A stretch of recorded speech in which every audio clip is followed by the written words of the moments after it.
Well, it turns out we actually have very few electrical outlets in our garage, which can be a real problem for us, even plugging in a light or whatever.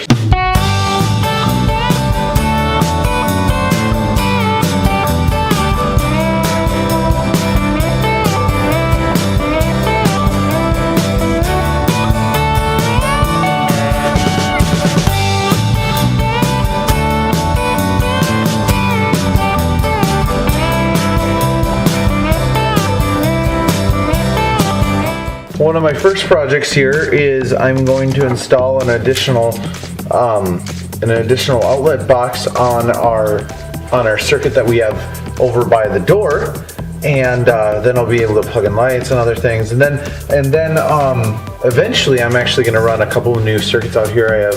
I have a couple open spots, at least one more that I can put a 20 amp circuit, which is better, for power tools and things like that. And then I have actually two slots that I'm actually planning on putting in 220 at some point for something like the welder. But for today, I'm just installing just an outlet by the door here. I just want to show you really quick here. This is the outlet. They're actually pretty cheap. You can buy a 10 pack for, I don't know, probably 60 cents an outlet or something, maybe $1 an outlet depending on where you go. What I have done is I actually installed two little wires. And what I did is I took a piece of wire, and then all I did was slice it open with a utility knife. So I've already done this, but you slice it open with a utility knife, and then what you end up with is some pieces like this. So this is one side, this is another side. These are two insulated ones, and then this is a ground wire. So you got the white is the neutral and the black is the hot. So what you can do with those then is you pigtail them, and this is the better way to do it a lot of times. In my case, I'm installing this outlet in a double outlet box, so I'm going to pigtail this to the wire coming in, and then I'm going to pigtail here. I'll see if I can get a view of this. You can see here, and like I said, the lighting is wonderful in this garage. So there's right here is the wires coming in. This is coming from an outlet that's just not too far away, but I wanted the additional convenience of having one close to the door here. So these are not hot, obviously. We've got white is going to go to white, okay, and black is going to go to black. All right, and then what I'm going to use is wire nuts to actually attach these. And if you've ever wondered how you put multiple outlets in to one spot, I'll show you here. So what you need to do here to make these pigtails, I already showed you the part about pulling these wires out. You basically, you get a wire stripper. These can be had for $10 or less at any big box store, or you can even get them at Harbor Freight, probably cheaper. And then you're just going to strip off a section of wire. If you're doing this for the first time, you will probably end up messing up pieces. So just be prepared to use a little extra electrical wire, and it's not a big deal.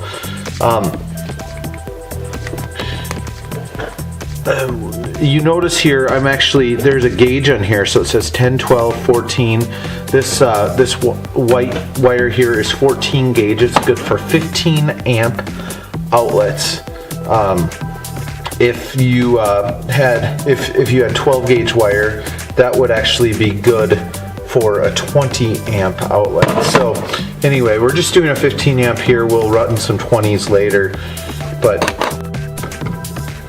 I always just eyeball this for how much you need. But basically what it comes down to is you need, if you're making a loop on a side, you're gonna need a little bit more. If you're not making a loop, you probably need a little less. It doesn't hurt to do a little extra. You just got to make sure you have enough wire left over. This is actually going to be a pretty short pigtail, it's always a balance between using your wire efficiently and not wasting wire, and also not filling up your box too much. You'll find that especially if you buy a really small box, it's going to get full really quick. What I always like to do is I always like to go bigger than I need on the boxes, and that gives me room to expand down the line. Now, what you're going to need to do here is one of these sides is actually going to loop on, and as you can see, I did not put enough wire. So one of these sides is, you're going to put a little loop on it, and you will find you'll need just a tiny bit more wire. You can see here that's probably about an inch. And then what you do is you just bring it down on your needle nose pliers here, and you just wrap it around the needle nose. So you just go like that, kind of make it like a little candy cane almost. That is going to hook onto your screw terminals on your outlet. So here on the screw terminals here, you can see the gold is the positive side. Remember, this is neutral because it's white. So what you do then is if you got it right, is you just hook it on there, and then you get a screwdriver, and then you can just screw that in. I actually have more than one screwdriver. I grabbed my wrong one here, and maybe my helper Elsie is with me here. Maybe she can grab my other screwdriver. Thank you, Elsie. Elsie loves to help. She's always following me out in the cold. That cold when I have a winter jacket on. We have like a pole barn style garage. It actually gets pretty cold out here. It doesn't hold the heat well.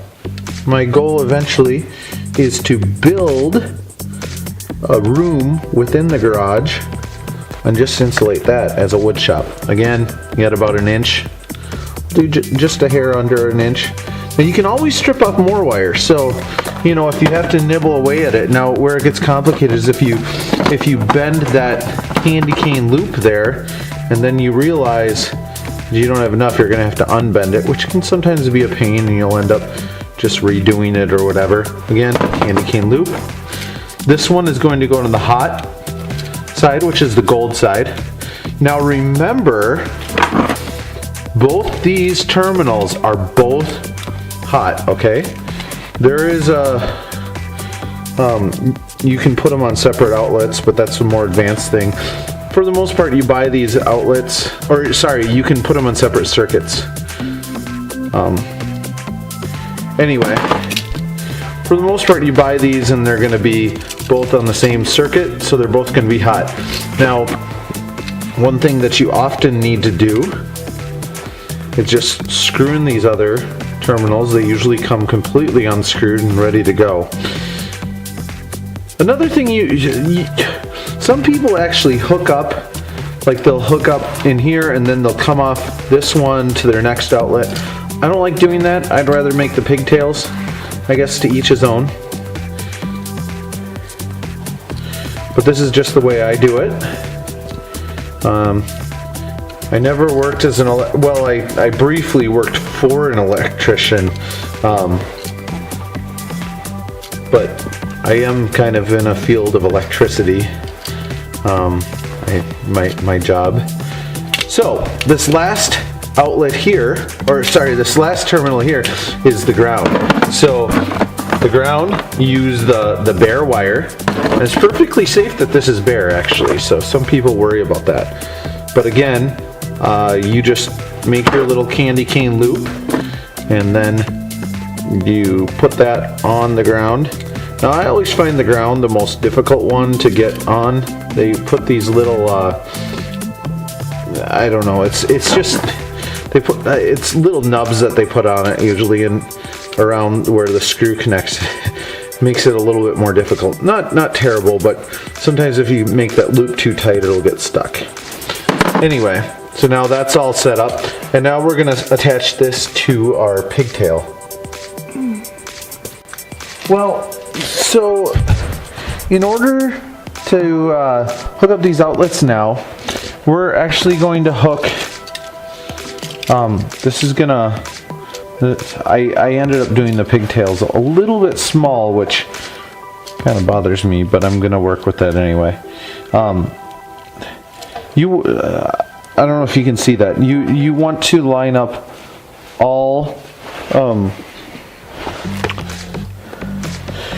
you want to line up all 3 white wires so they're all same length,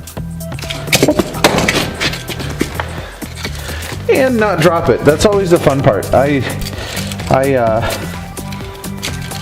always say that when I'm doing electrical work. Probably the most fun part is the fact that you drop everything, especially if you get more complicated than just a single outlet, or connecting 2 wires. So once I got them all lined up, then it's just a matter of screwing your wire nut on, and what that does is it actually twists the wires together. I like to screw them really nice and tight. Then after you screw them nice and tight, you need to pull on each one just to verify that they're all connected and good. So besides that, then you go on to the next wire. Now remember, wires are pliable, so you can move them. Hey, could you help me? Yeah.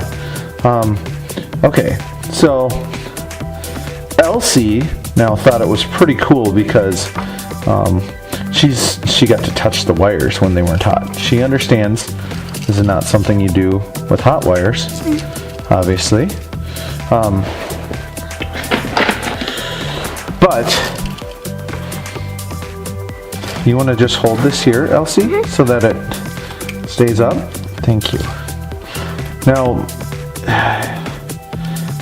sometimes you got to do a little bit of little movements to get it. Oh, not you though, Elsie. You keep yours steady, okay? To just get everything lined up perfectly. You want all 3 wires same length, and then sometimes it helps to just give them a little bit of a push as you begin to twist. This one, I'll be surprised if it works well. It did actually. So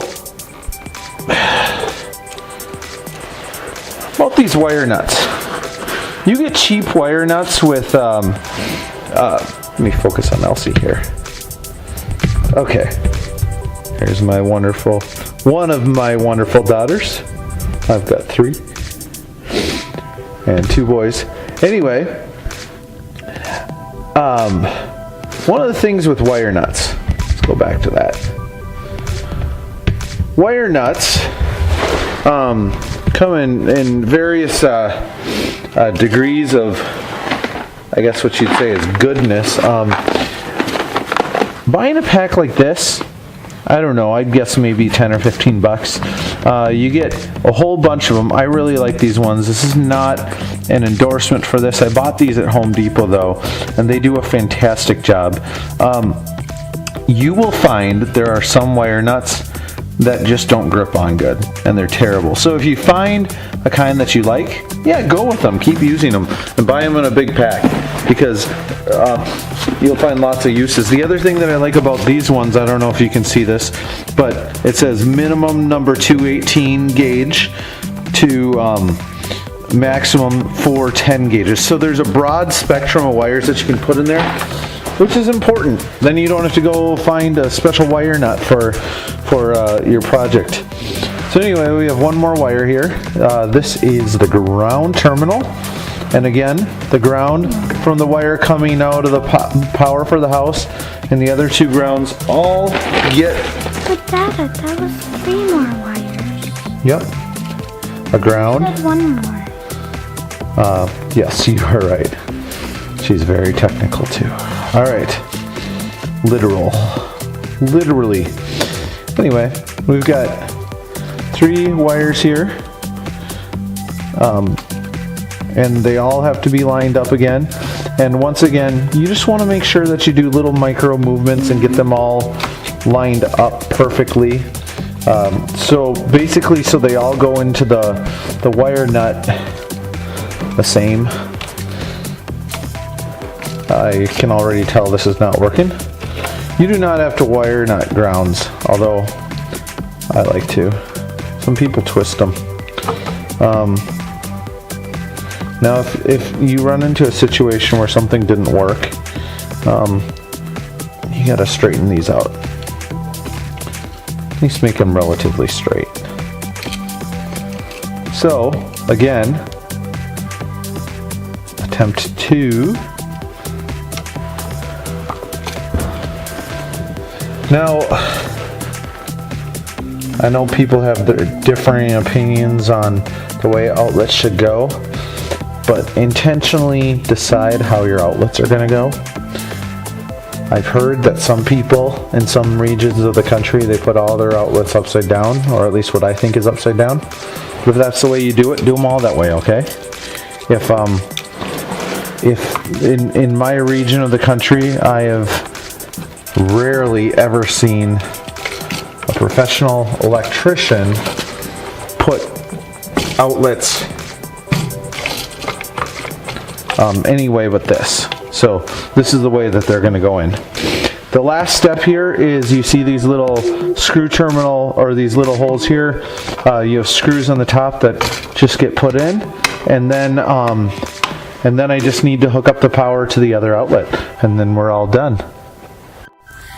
Be sure to like and subscribe to watch more videos.